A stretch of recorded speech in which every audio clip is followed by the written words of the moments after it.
వినాయక చవితి వచ్చేసింది. అప్పుడే నవరాత్రుల్లో 5వ రోజు కూడా వచ్చేసేసింది. దంపతులుగా కూర్చుంది మా చెల్లి అని మా మరిది గారు. అయ్యగారి కంకణం కట్టేశారు, ఆశీర్వదించారు, పూజ స్టార్ట్ చేశారు. గరికమాలతో పూజ చేస్తున్నారు. బ్యాక్ సైడ్ నుంచి వాళ్ళ పాప ఏంటో ఆలోచించుకుంటూ పరధ్యానంగా ఆలోచిస్తుంది. ఏంటన్నా అలా ఆలోచిస్తున్నావు అంటే, అమ్మ నాకు బాగా ఆకలేస్తుందమ్మా అనేసి అంటుంది. కొద్దిసేపు ఆగు నాన్న, ప్రసాదాలు పెడతారు అనేసి నేను అన్నాను. అయితే కొబ్బరికాయ కొట్టడం మా సిస్టర్కి రాకపోతే మా మరిది గారే కొట్టేశారు కొబ్బరికాయ కూడా.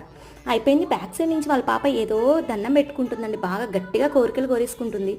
ఇక హారతి స్టార్ట్ చేశారు. అందరు భక్తులు కూడా చాలా చక్కగా భక్తి శ్రద్ధలతో దేవుడికి నమస్కరిస్తున్నారు.